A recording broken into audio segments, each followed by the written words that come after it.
Chris Santiago of MMA Islands.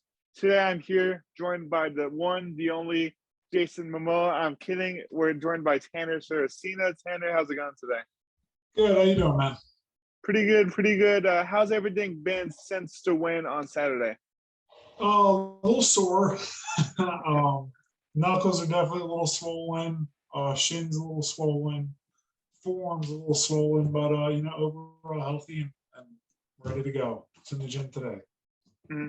Do you feel like a win over Sasha Palatnikov, like getting the submission victory in round 3, like do you think that might be the biggest win of your MMA career so far? I probably, as far as caliber, I've defeated. There was another UFC fighter I fought. I think it was around my 4th fight, pro fight, something like that, and I beat him pretty decisively as well. But Sasha, I think, is a little bit more experienced. He was definitely more of a striker, and it was definitely my toughest challenge. A striker is not a wrestler's.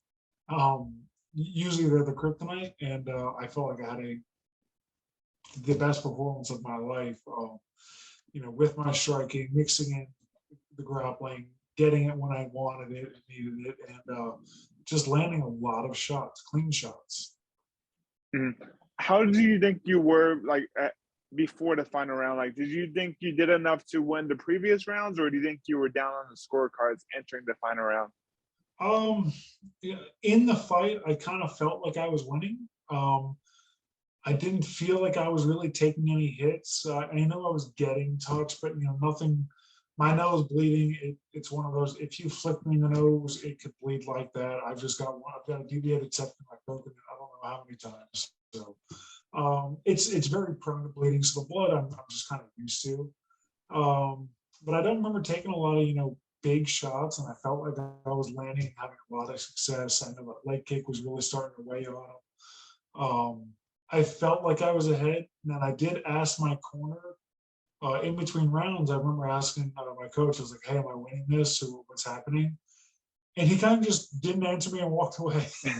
So I kind of felt, in my head. And again, I don't like going to decisions. I get like a sick feeling in my stomach waiting for it. So the finish is always on my mind. And that's kind of what I was, thinking in the third. How do I finish and put them away?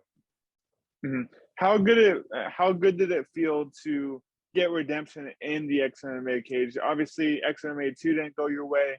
You get redemption at XMMA 5. How good does it feel to get redemption under the XMMA banner? It was great. I love fighting for XMMA. They take care of their fighters. They're a great promotion. They care about what they're doing for fighters. There's a lot of the behind the scenes little things they're doing that no other promotions do. They're losing a little money on those little things, but they are making dividends in the relationship they're building with fighters because of what they're doing. That win, it meant a lot to me for not just simply, beating someone of Sasha's caliber, of his level, having been to the UFC, and he won fights in the UFC, and here I am being able to finish him. And from what I thought, win the fight other than that, it was really, for me, just finally believing in myself and just it clicking. I've trained with high-level guys. I've trained with, world champions. I've trained with, professional UFC fighters, Bellator fighters, all these guys, and I can compete with them and do very well, But in a cage, I have, had shortcomings of competing and just not trusting myself and not believing in my striking. But this fight, just for me, it was a huge confidence booster. Just being able to sit there and throw and show that I have hands, I have kicks, I've got knees, and I can put it all together and make it work. So for me, that was the biggest thing, just believing in myself and having that click and come through for me. Mm-hmm. I feel like your story is just very inspiring. I mean, you go from fighting a man on Saturday, winning that fight, and then the next Monday, you're back at work at your construction job. Like, can you just elaborate more on that? Like, what it means for you just to go inside that cage and the next Monday you're back to work? Yeah, so I own a very successful tree service here in the upstate of South Carolina. Um, I put a lot of hours into um, mixed martial arts, my athletic career, and my business. I'm very proud of my business. It feeds me. It feeds my wife, my child. My child who's due in about 2 or 3 weeks. I'm building something off of that. More importantly, I have two full-time employees whose families also depend on me. One of them is actually my coach. Um, in the red shirt with the glasses, Dylan. He's my lead guy. So um, I said it before the fight. I don't need to fight for money. And I don't want people getting confused by that, thinking that I was gifted a business or um, I don't need the money. That's not what it is for me. I fight because I truly love it, and nothing has been given to me. I started my tree service, with a two-wheel drive pickup truck and a borrowed chainsaw, and I built it up to. I just picked up a crane, a brand new crane, a month ago. So I've put in a lot of work. I can't count how many times I've worked, 7 days a week in a row. And on top of that, I still train every night. I train on weekends when I can. So I live a very busy lifestyle, but it's all going to be worth it one Uh-huh.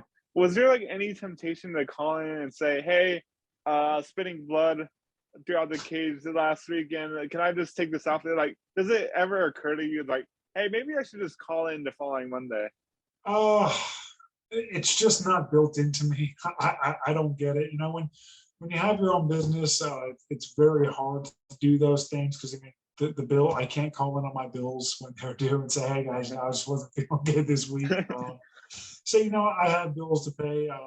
My mind doesn't do well if it sits still. My wife hates me for it, but I don't do a good job taking a rest or vacations or things like that. I kind of have to stay busy. And, fortunately now I am blessed with this new crane I purchased.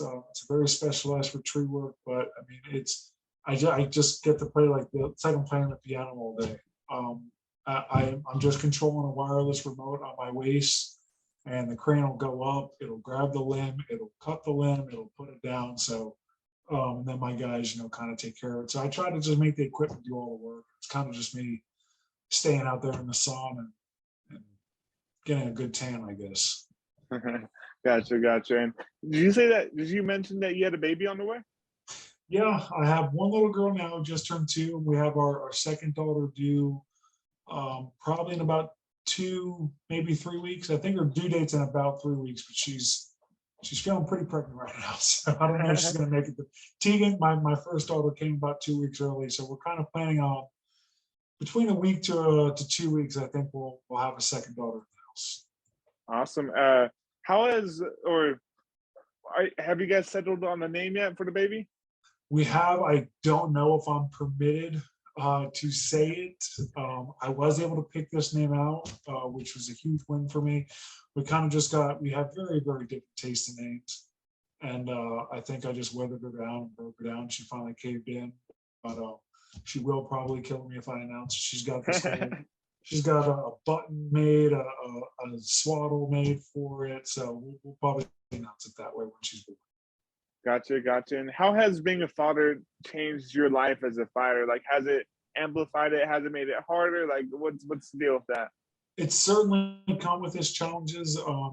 Running a successful business, being self-employed in general, you're going to put in a lot of hours. You're going to work a lot more than 40 hours a week, for your business. So I do that. On top of that, I train at least 2 hours a night, and then there's the commute time. So, I'm looking at probably at least 3 hours, 5 nights a week away from the house. And then, there's family time. And, for the first little bit, my wife was, it's the baby can't go anywhere. As she starts growing, she's all over the place now. So my wife's constantly got to be there helping, making sure she's safe. So I need to help out as much as I can. So it's certainly been a life changer, and I wouldn't change it for anything in the world. It's easily the greatest thing I've ever done. Mhm. It it gives you a little extra drive. So when you do want to call out on a Monday, that baby's got to eat. So I could care less if I eat, but those my kids got to eat. So everything I do is going to be, it's for them. So that's what keeps me going. Got it. You're a family man. You're a businessman. You're also a fighter, man. But so, like, what's the schedule look like for you in your 2022? Like, are you going to take some time off? Associated with the family. Like, what's the deal going to be like? Sure. So I was in the gym today. Kind of just want to try to get a little bit movement. Just to kind of get the blood flow. And I didn't do much. I kind of just helped teach. I didn't get to roll. I was actually chasing my daughter around the gym. We're trying to get her accustomed to my coach's daughter for the babysitting. She's kind of going through the terrible two, so it's a little tough. But I plan on taking it easy the next couple of weeks. I got to get caught up. I'm behind on a lot of jobs, so I'm going to get caught up on that. Spend some time with the family because like I said, I do have that daughter coming. But as soon as I'll be back in the gym. I'll be back staying in shape. I think Xmma is having a card in October, hopefully. So we're looking to stay in shape. I'm looking to get back in there because I'm at the point in my career. I think I'm 9-6 now, so I'm on that cusp. I've beaten UFC veterans. Most of my losses, if not all, are to UFC, the UFC roster or former UFC roster. So I think if I can put together a couple wins, that'll put me in line to get into a big promotion and make a signing, and then we can really I can take a bigger step away from the company and really focus on getting my multiple times a day training in and being able to travel a little bit for training and stuff like that. So that's kind of what we're looking like right now. Awesome, man. Awesome. I think that's all the questions I had for you, Tanner. I just want to thank you again for the time. Is there anything that you want to say to the fans out there watching? Just thank you guys all for the support. I get messages from people, and that's another thing that helps keep me going. I'll get a random message from a fan every once in a while and say, "Hey man, I've watched you fight. I've watched you and your business grow, and just keep up the good work." Because a lot of people see me come from nothing to where I am now, and it's taken a lot of work. So huge shout out to them. My wife for putting up with my schedule and what I do. TheFightDoctors.com for their supplements. I mentioned I'm a co-owner of TheFightDoctors.com with the CBD, but aside from that, their help with my weight cut and just my recovery and how I should be training and stuff like that is second to none. And they work with some of the best athletes in the world, and it makes a huge difference having them in my